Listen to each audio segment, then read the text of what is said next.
Pandemic Pre-Record with your host, Professor Scott Velasco.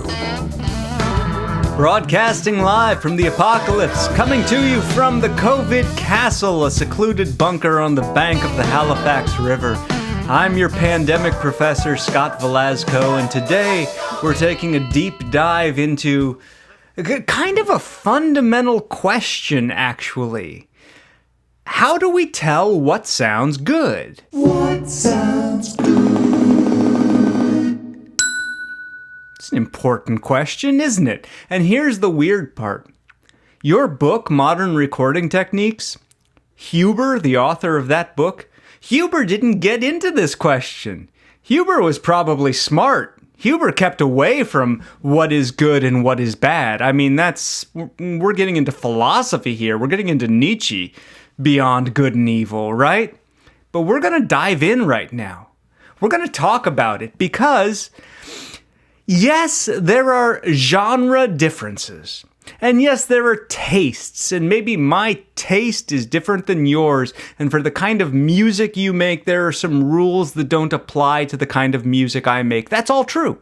That's all true, and I'm not discounting any of it. But as recording professionals, there are going to be some fundamental terms that should be objective, that we should be able to use regardless of genre, regardless of taste, that tell us on a very fundamental level, does this recording sound good?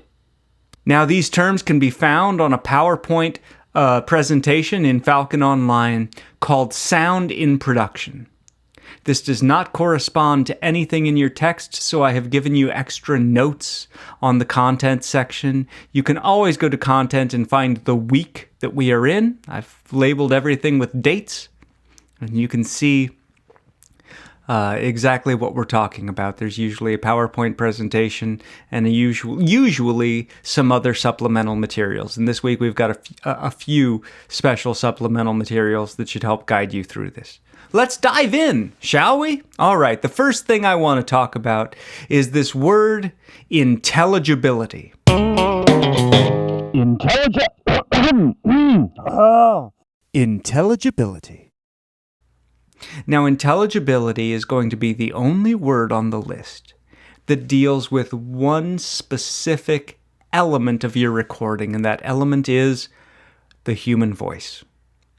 The human voice. So if you are solely working in a field in which you're never recording human voices, you can disregard this idea of intelligibility. However, most of us, I bet most of you who are already recording, most of you who will record in the future, are going to be working on recordings in which the human voice is a key element of the arrangement. And if that is the case, then when we talk about intelligibility, what we are really talking about is that voice clearly identifiable? Is it discernible? Can you tell what the person is saying or singing? Now, that's one thing for music. But let's say we're talking about other audio recordings. Let's say you're working in post-production. What's that mean? It means you're making audio for film or video. You're working in movies. Well, that's a fun and rewarding field. If you go to the theater and you say, remember when we could go to the theater? Remember those days in that distant past? When we could actually go sit in a room with other human beings and eat popcorn and breathe each other's air, and it was amazing. When you went to the theater, you would sit there, and if everything sounded incredible, the music was in Dolby Atmos, and you had sounds coming from behind you and sounds coming from in front of you, and when the movie started, that big THX logo came on the screen, and the subwoofers kicked in, and you felt it rumble your skeleton, and your vision blurred, and it said the audience is listening. What a gratifying feeling. That was great. But as soon as the actor comes on the screen, if you can't understand what they are saying, you've lost the plot of the movie. You're not going to stick around long. You're certainly not going to sit through all hour and 30 minutes of that movie, 2 hours of that movie, if you can't understand what's going on with the dialogue. Intelligibility for most genres of audio recording is key. Now, here's the thing. As music makers, it's very possible that we've listened to this recording so many times that we know every single nuance of that vocal. And actually, we have a button called solo that allows us to hear the vocal without anything else, so we can definitely tell what the vocal is saying. And that clouds our judgment. And maybe some of you who make music at home already, maybe you've gotten to this moment where you can't tell if the vocal is too loud, not loud enough, or just right. Get a second opinion. When you've gotten that deep in your recording, call in someone who's never heard the arrangement before, who's never heard the song, who's never seen the movie, and have them listen. Because trust me, if they can't understand what the vocal is saying, when you hit stop and say, "What do you think?" it'll be the first thing they tell you. Couldn't understand the vocal. So intelligibility is pretty key. All right, let's go to the next term. The next term we want to talk about is called tonal balance.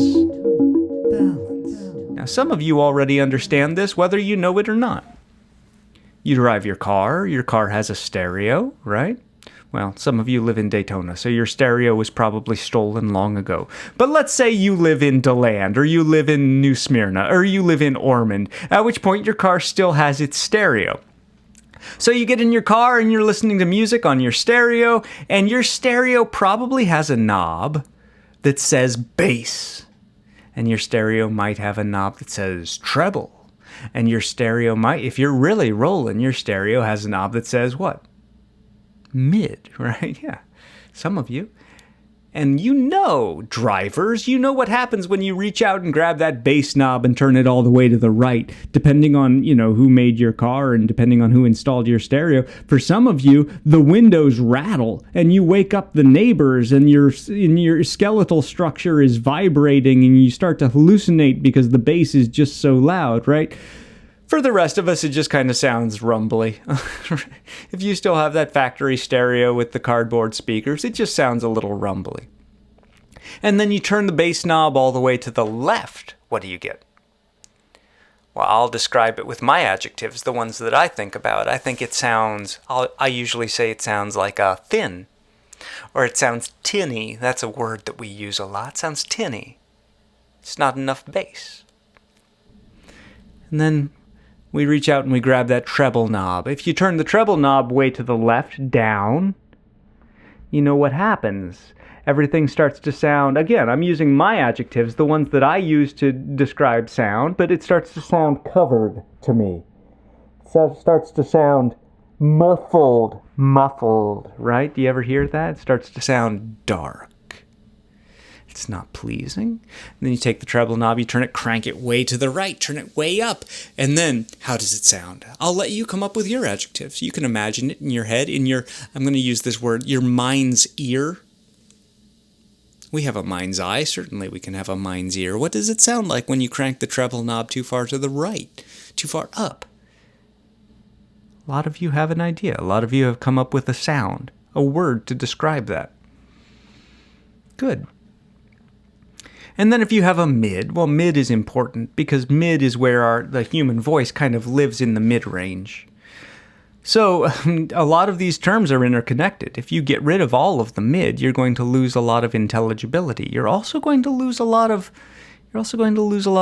energy. There's a lot of excitement. Our ears are actually evolved to hear mid-range really well. So if we don't have enough of it, things start to sound kind of hollow to us, like they're missing the middle. Well, that makes sense. Those are the middle frequencies, the mids. Let's get rid of both bass and mid. That should be interesting. That should be unique. Now, suddenly the sound of my voice changed quite a bit, right? We got rid of all the low frequencies. We're getting rid of all the high frequencies. And what's left? What's left is mid-range. Mid-range by itself sounds really ugly. You're starting to find out. What does that sound like? Kind of sounds like an old telephone, right? Sounds kind of telephony. All right, so that you can tell how.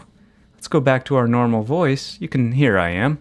You can tell how just by playing with our tonal balance, we're able to really change the context of what we're hearing. Now, we as recording engineers, we have a unique gift. We can do that to every single element.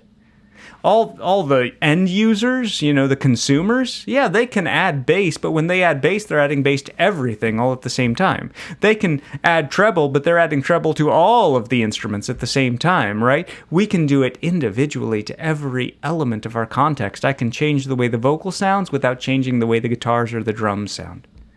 What a big benefit I have. I get to decide for you what you hear when you hit play, all right? The next word we're going to discuss is definition.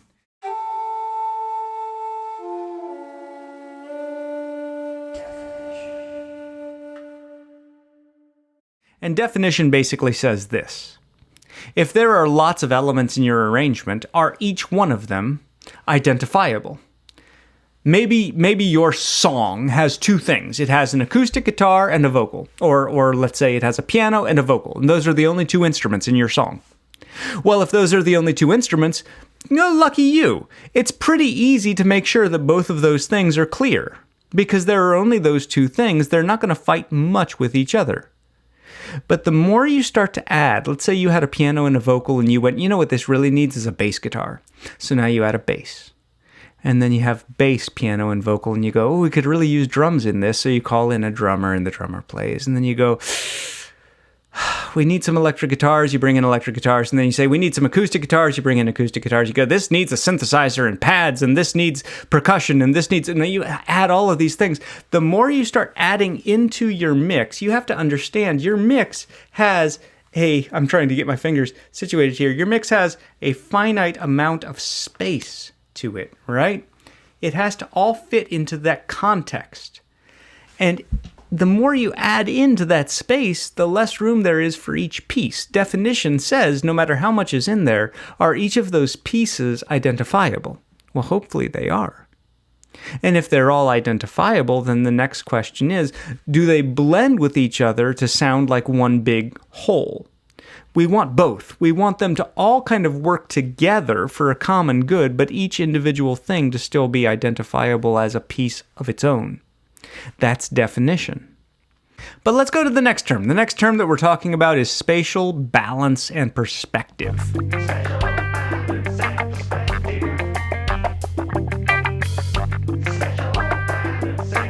Well, that's kind of two terms, isn't it? So here's the idea.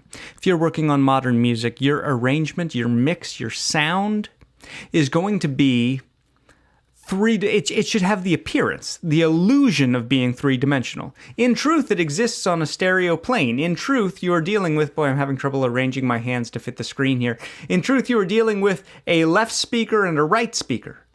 And your goal is to make the left speaker and the right speaker give the illusion of being this whole world, this whole sphere of sound where things can be forward and they can be back and they can be up and they can be down and they can have all of these possibilities, so that you create this depth and this universe of sound.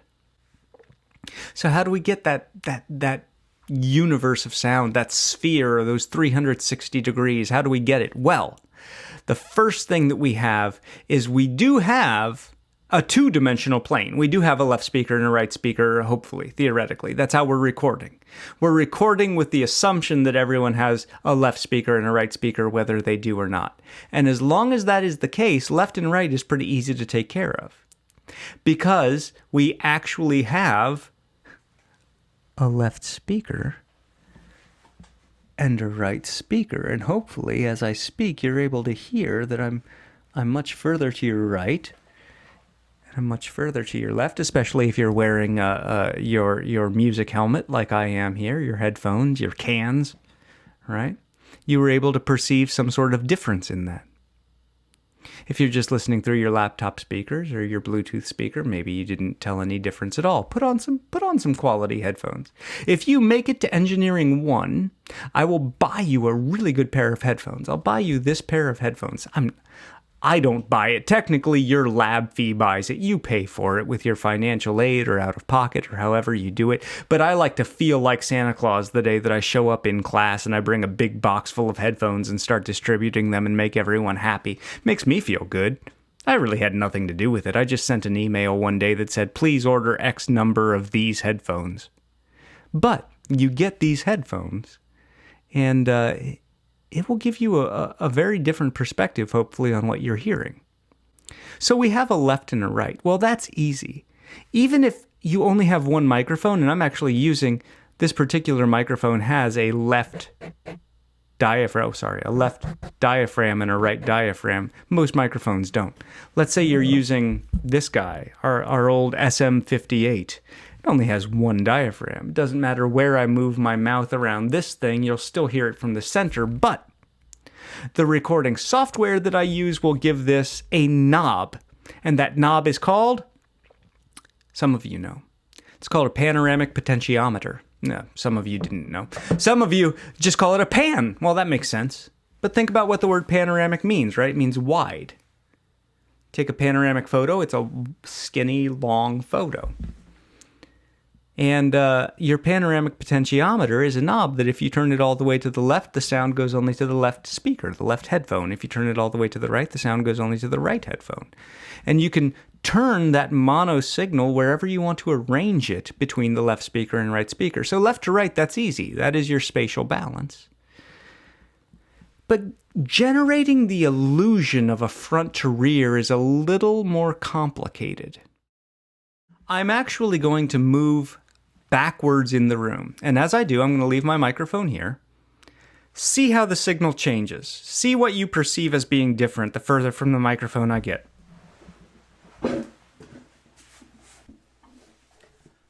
I'm walking further away from the microphone here, and what do you hear as being different? Well, you hear a few things, hopefully. Here. Now I'm going to get a little closer to the microphone, and what do you hear as being different? Now I'm going to get really close to the microphone, and what do you hear as being different? A few things changed as we moved around, right? I bet the first thing a lot of you noticed was volume. Got quieter the further away I was, got louder the closer I got as I got really close to the microphone. Maybe it got uncomfortably loud, right? But there were other things. The further from the microphone I got, the more you began to perceive the sound of the room that I'm sitting in, the sound of the COVID castle, which is subpar, which is not great.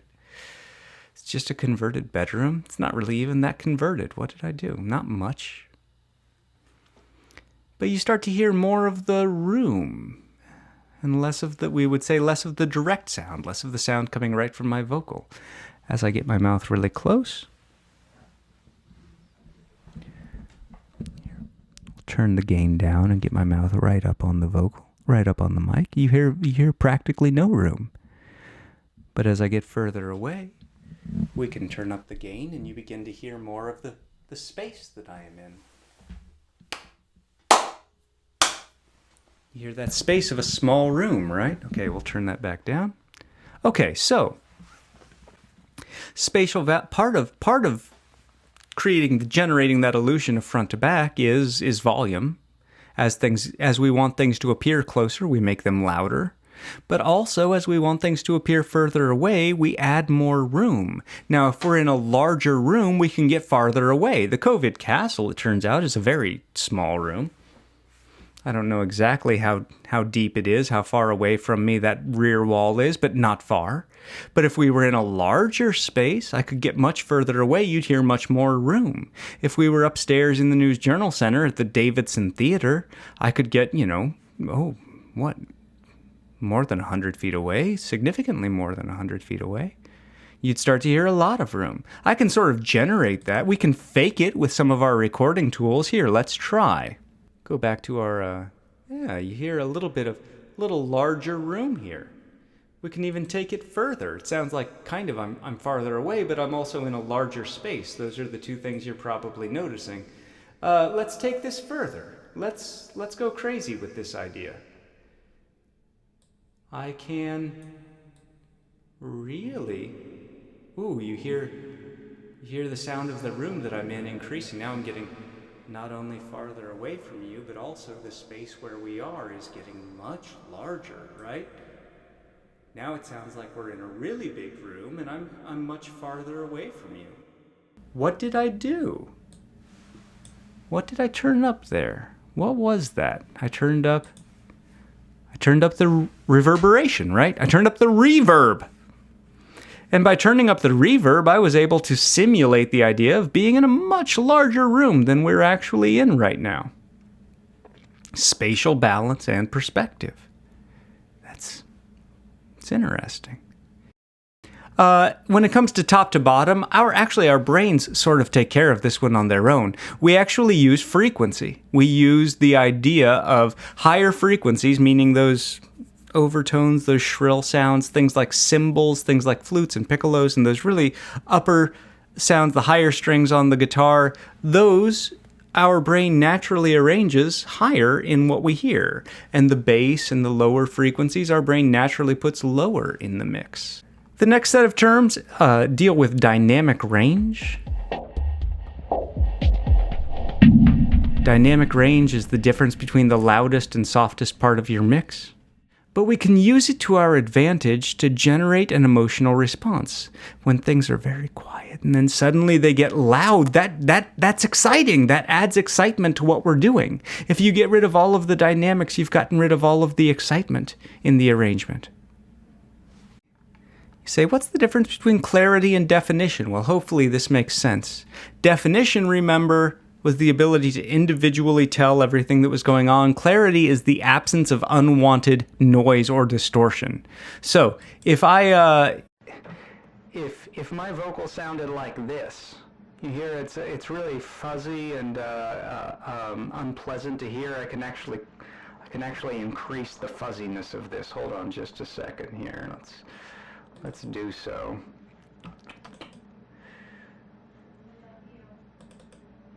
Continue, yeah. As I increase that fuzziness, it becomes harder to really, we would say the vocal is losing clarity at this point. Clarity is buzz or hum or distortion like this that is an unwanted sound. And when we go back to my natural vocal, suddenly it sounds much clearer. A good recording can have distortion and can have, that grit and that grime, as long as it's what you, the recording engineer or the creator, are intending to put in. But some element of the recording is going to exhibit clarity. Just because the guitar has a lot of distortion, we guitar players, we love distortion, right? Just because the guitar has a lot of distortion does not mean that it's bad. However, something in that arrangement, I bet, is clean. Maybe the clean part of the arrangement is the drums. Maybe the clean part of the arrangement is the lead vocal. Maybe the clean part of the arrangement is a shaker, or who knows what. But something in that arrangement has to retain its clarity. And really bad recordings, there's just unwanted distortion and hum and buzz and pops and clicks all over the place, and we don't like those things.